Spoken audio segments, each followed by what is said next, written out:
Okay, welcome back students. Today we will discuss income tax law and practices. आज जो है हम income tax को डिस्कस करेंगे और इनकम टैक्स में भी टॉपिक हमारा है परक्यूजिट्स कि परक्यूजिट्स क्या होते हैं, what is the tax treatment of perquisites and how the taxability on perquisites can be calculated. तो इनकम टैक्स में हम पढ़ रहे थे income from salaries chapter. Income का हमने बताया था कि there are 5 sources of income. First salary, second income from house property, third capital gain, fourth income और प्रॉफिट फ्रॉम बिजनेस और profession and fifth income from other sources. तो जब हम सैलरी को डिस्कस कर रहे थे तो सैलरी के हमने बेसिकली 4 पार्ट को डिस्कस किया था. We have discuss 4 components of salary. First basic salary. Basic salary में pension, gratuity, encashment of leave, contribution made by employer and employee, annuity, and all these things we have discussed under basic salary. Second था allowances कि allowances क्या होते हैं, allowances और कौन कौन से allowances जो हैं टैक्सेबल हैं, कौन कौन से allowances टैक्सेबल नहीं है, कौन कौन से allowances पार्टली टैक्सेबल हैं, और उनकी हमने कैलकुलेशंस भी की थी किस तरह उनका पूरा computational procedure we have already discussed in earlier lectures. And third component of salary is perquisite, right? So today we will discuss perquisite. तो perquisite अगर हम देखें तो perquisite को जो है section 17 subsection 2 of income tax act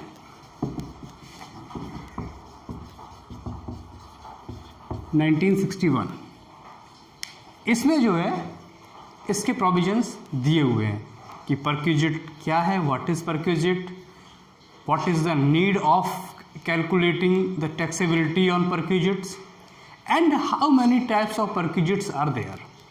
कि perquisites क्या हैं, उनकी टैक्सेबिलिटी कैलकुलेट करने की नीड क्या है, and how the taxability is calculated, taxability calculate कैसे की जाती है, एंड टाइप्स ऑफ परक्यूजिट्स, कितने प्रकार के परक्यूजिट्स होते हैं.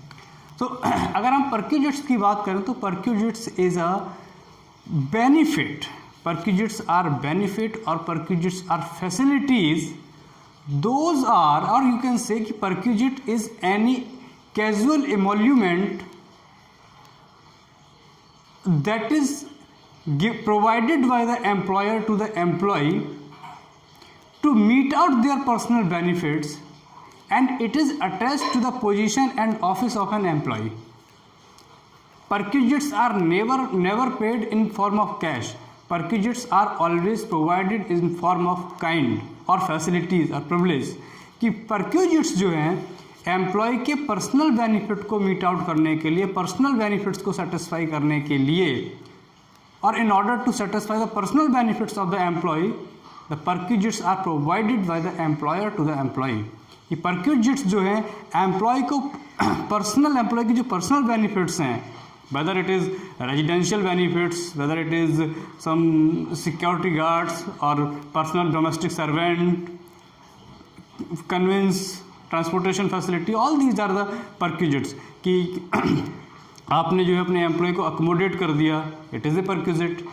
वो अकोमोडेशन रेंट फ्री भी हो सकती है, यानी फ्री ऑफ कॉस्ट भी हो सकती है, और कंसेशनल रेट पर भी हो सकती है. The valuation will be calculated. वो वैल्यूएशन बाद में किया जाएगा कि कंसेशनल रेट पर है तो कितनी वैल्यू उसको कंसिडर की, टैक्सेबिलिटी के लिए उसकी वैल्यूएशन कितना कंसिडरेशन होगा, that has to be certain. वो अभी हम बाद में डिस्कस करेंगे.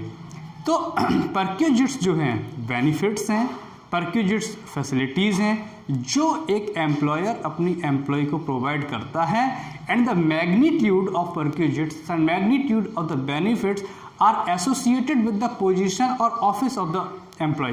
कि एम्प्लॉय की क्या पोजीशन है, उस पोजीशन के अकॉर्डिंग उसको फैसिलिटीज़ और बेनिफिट्स प्रोवाइड किए जाते हैं. So this is perquisites. अगर आप कहें कि तो परक्यूजिट्स को आप लिख सकते हो कि आप परक्यूजिट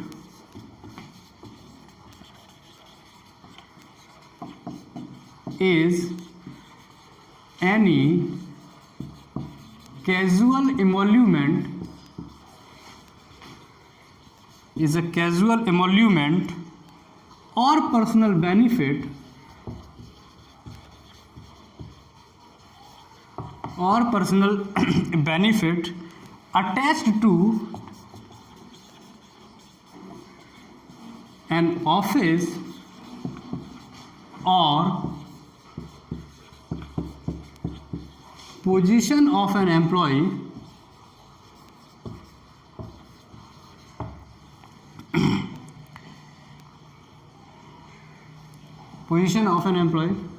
in addition to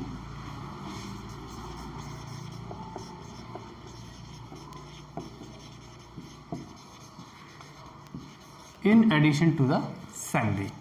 कि क्या है कि परक्यूजिट जो है एक कैजुअल एमोल्यूमेंट है, कैजुअल पेमेंट है और पर्सनल बेनिफिट भी हो सकता है अटैच टू एन ऑफिस और पोजीशन ऑफ एन एम्प्लॉय, जो किसी भी एम्प्लॉय की पोजीशन और उसके ऑफिस का मतलब भी पोजीशन ही है कि उसकी रैंक क्या है, उसका डेजिग्नेशन क्या है, उसके अकॉर्डिंग उसको प्रोवाइड किया जाता है in addition to the salary के अलावा। कि सैलरी तो उसे मिल ही रही है, सैलरी के अलावा जो है उसके according to his designation, post और ऑफिस और यू कैन से पोजीशन, उसको जो है ये बेनिफिट्स दिए जाते हैं।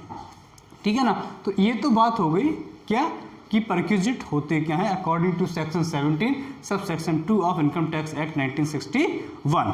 अब नेक्स्ट बात करते हैं tax treatment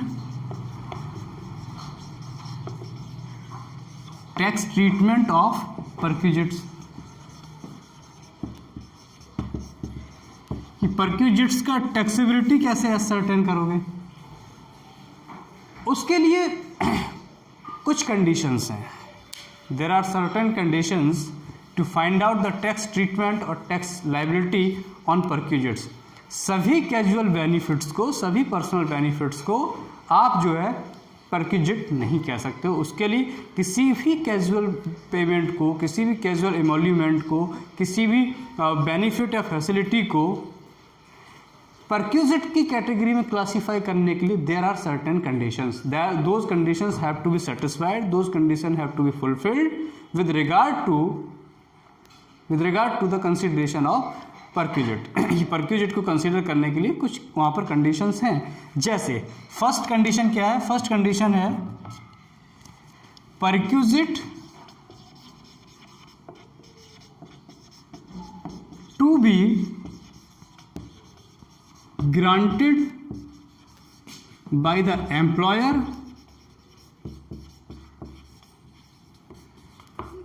to the employee। पहली कंडीशन तो आपकी हो गई ये,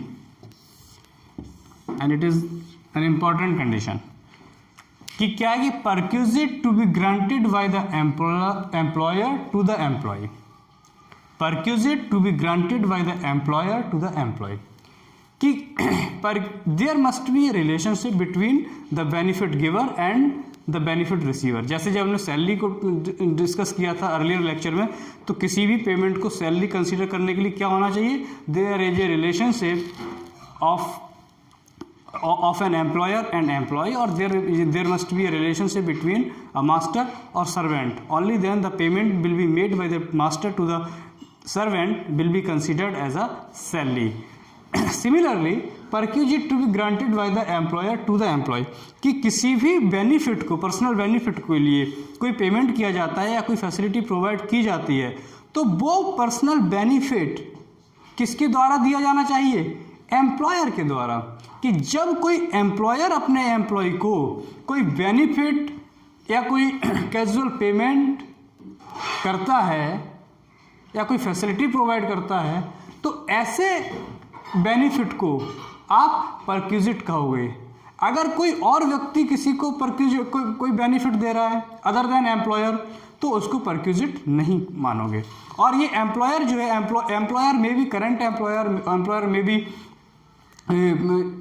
पास्ट एम्प्लॉयर, एम्प्लॉयर में भी प्रोस्पेक्टिव एम्प्लॉयर। एम्प्लॉयर आपका करंट भी हो सकता है, पास्ट भी हो सकता है, प्रोस्पेक्टिव एम्प्लॉयर भी हो सकता है। But the important thing is कि परक्यूजिट जो है, किसी भी बेनिफिट को परक्यूजिट की कैटेगरी में कंसीडर करने के लिए आपको ये देखना है कि क्या वो परक्यूजिट एम्प्लॉयर के द्वारा एम्प्लॉय को दिया जा रहा है। if a perquisite is being granted by employer to the employee, only that condition, only that circumstance, that personal benefit will be regarded as perquisite. Otherwise it will not be regarded as perquisite and it will not be taxable under the head of salary. कि अगर कोई ऐसा benefit employer के द्वारा employee को नहीं दिया जा रहा है, किसी और के द्वारा एम्प्लॉय को दिया जा रहा है, तो वो टैक्सेबल तो होगा, बट वो टैक्सेबल सैलरी के हेड में नहीं होगा. वो हो सकता है कि वो इनकम फ्रॉम अदर सोर्सेज में टैक्सेबल हो. तो ये बात याद रखना कि परक्विजिट के लिए जो है हमेशा वो पेमेंट, वो बेनिफिट एम्प्लॉयर के द्वारा एम्प्लॉय को दिया जाना चाहिए. ठीक, अब ये तो होगी पहली विध. दूसरा है परक्विजिट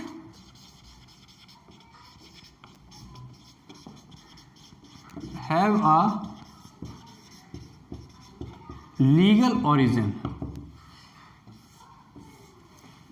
दूसरी कंडीशन ये कि परक्विजिट का जो है अपनी एक लीगलिटी भी है, कुछ वैधानिक विशेषताएं भी. You can say perquisite have some legal characteristics कि वो किस टाइम पीरियड में दिया जाना चाहिए, क्यों दिया जाना चाहिए, इस तरीके की कुछ उसमें लीगल टेक्निकलिटीज हैं. वो क्या है, वो भी हैं कुछ, जैसे फर्स्ट है perquisite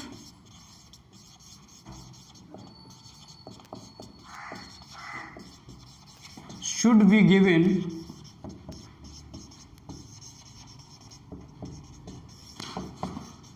during the period of service. पहला तो आपका क्या है कि perquisite should be given during the period of service. Second आपका लीगल और वो है perquisite should be related to the service. इनको मैं एक्सप्लेन अभी करूंगा, पहले मैं नोट कर दूं. और थर्ड आपका आता है they should be given to the employ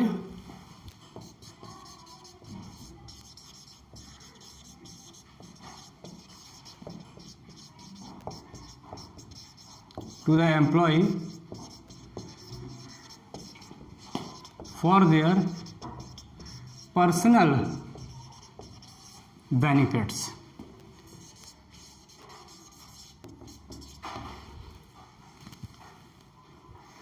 ठीक, so these three are the legal origin of perquisite. First क्या है, फर्स्ट है perquisite should be given during the period of service.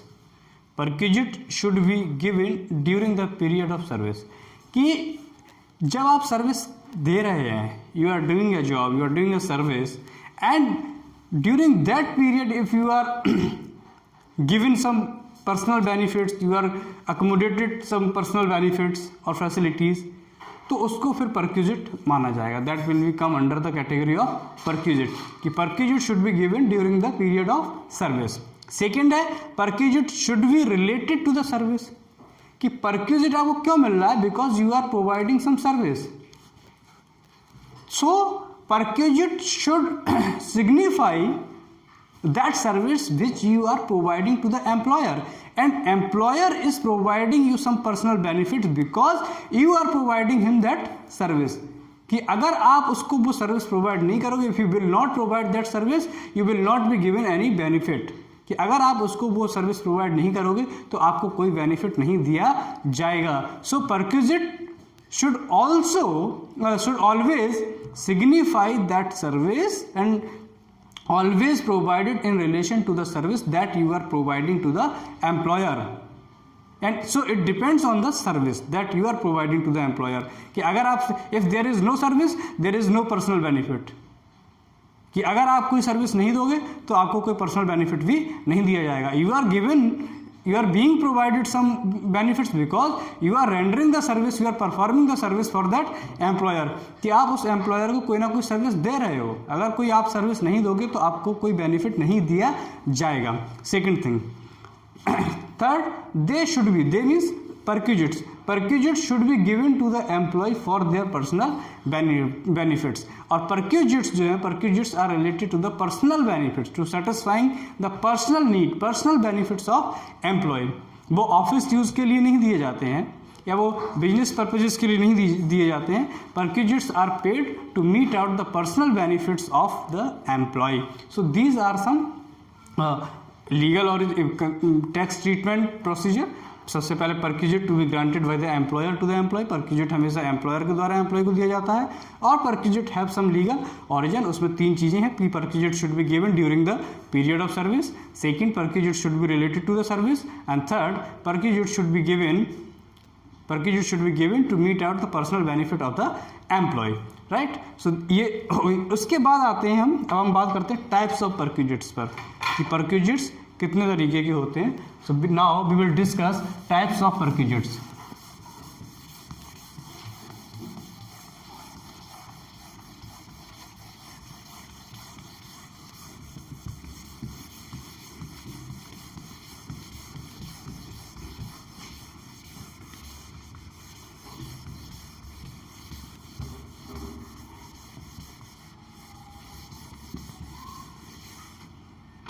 देखिए,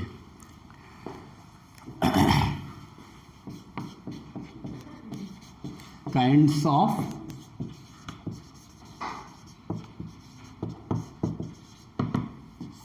perquisites.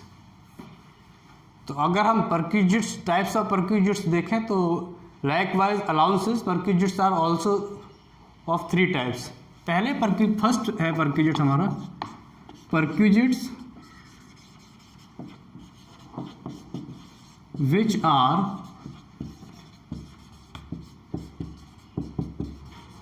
taxable for all employees। ऐसे perquisites जो सभी employee के लिए टैक्सेबल हैं, ठीक।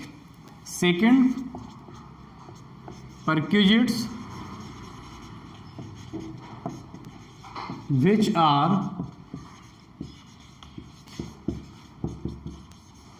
taxable for specified employees। Second perquisites वो हैं जो कुछ एम्प्लॉय के लिए, a certain category of employee are taxable, वो सभी को मिलते भी नहीं है, ठीक है। तो perquisites which are taxable for specified employee. Third, perquisites which are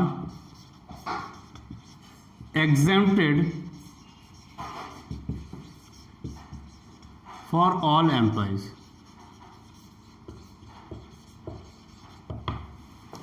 और थर्ड आपके आते हैं कि वो परक्यूजिट जो सभी एम्प्लॉय के लिए एग्जेम्प्ट है, किसी को उस पर टैक्स नहीं देना है।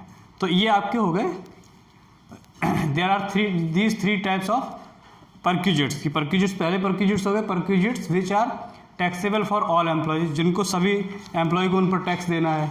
दूसरे हो गए perquisites which are taxable for specified employee, कुछ स्पेसिफिक एम्प्लॉय हैं, कुछ सर्टेन एम्प्लॉयज़ हैं, सर्टेन कैटेगरी ऑफ एम्प्लॉयज़ हैं, वो टैक्सेबल है, उनको ही उस पर टैक्स देना है। और थर्ड कैटेगरी है कि perquisites which are exempted for all employees, यानी कि इस कैटेगरी में अगर कोई इस कैटेगरी का कोई परक्यूजिट किसी को बेनिफिट मिल रहा है तो उस पर किसी को भी टैक्स नहीं देना है, ठीक। अब हम डिस्कस करेंगे perquisites which are taxable for all employees.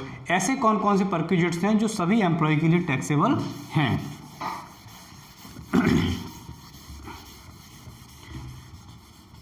तो मैं यहाँ नोट करूँगा और उसके बाद फिर उन्हें एक्सप्लेन करूँगा।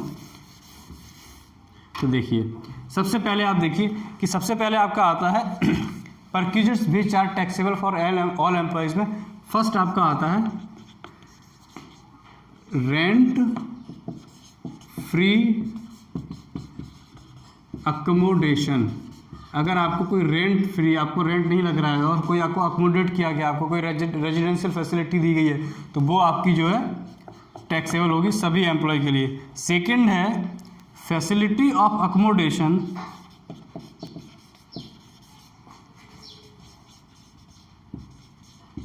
फैसिलिटी ऑफ अकोमोडेशन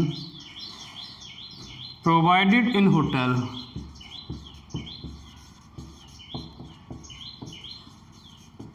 अगर एम्प्लॉयर ने आपको होटल में जो है फैसिलिटी अकोमोडेट की है तो उसमें होता कि अगर 15 दिन तक आप होटल में रुकते हो तो टैक्स नहीं लगता है, लेकिन 15 दिन के बाद भी अगर आप होटल में स्टे कर रहे हो देन यू हैव टू पे टैक्स। उसकी और फर्दर टैक्सेबिलिटी और बाद में डिटेल में बताएंगे। थर्ड आपका आता है वैल्यूएशन ऑफ रेजिडेंशियल अकोमोडेशन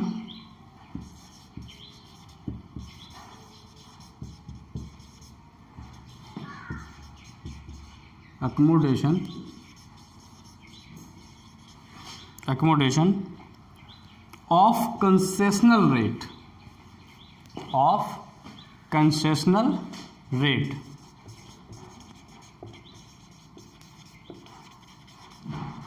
अब फर्स्ट और थर्ड में डिफरेंस ये है कि यहाँ तो रेंट फ्री अकोमोडेशन है, बिल्कुल भी रेंट नहीं देना है, लेकिन यहाँ कंसेशनल रेट है, यानी कि जो मार्केट रेट ऑफ रेंट है उससे आपको कंसेशनल रेट पर, उससे आपको कम रेट पर रेंट पे करना होगा, तो उसकी भी वैल्यूएशन कैलकुलेट की जाएगी और वो टैक्सेबल होगी। फोर्थ आपका आता है facility of interest free loan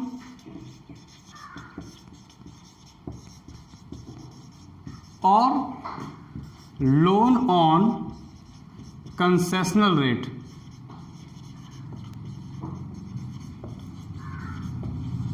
कि या तो आपको इंटरेस्ट फ्री लोन मिला है या लोन जो है आपको कंसेशनल रेट पे मिला है, तो उसकी भी वैल्यूएशन किया जाएगा। फिफ्थ आपका आता है valuation of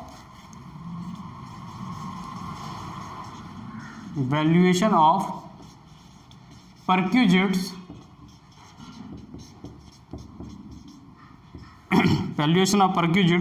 in respect of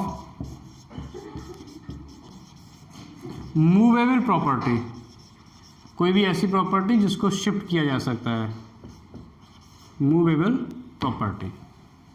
फिर नेक्स्ट आपका आता है sixth transfer of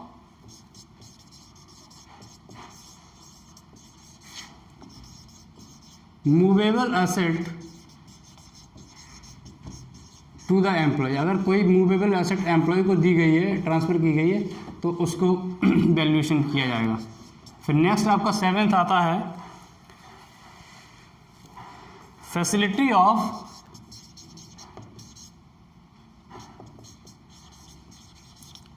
lunch, T, snacks,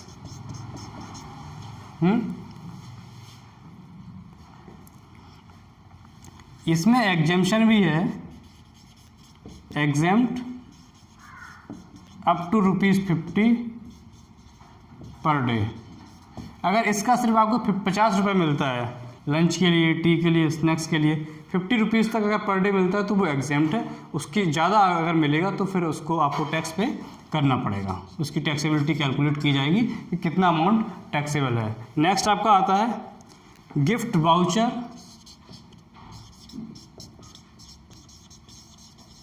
और टोकन। अगर आपको कोई गिफ्ट मिला है या कोई टोकन आपको मिला हुआ है तो वो भी आपको जो है मिलेगा, और लेकिन उसमें भी है कि अप टू ₹5,000 इज़ एग्जेम्प्ट। अगर उसकी वैल्यूएशन 5,000 रुपये तक है तो वो एग्जेम्प्ट है, तो आपको उसको टैक्स नहीं देना है। फिर नेक्स्ट आपका आता है क्रेडिट कार्ड फैसिलिटी, ये भी टैक्सेबल है सभी के लिए। और लास्ट आपका आता है क्लब एक्सपेंडिचर।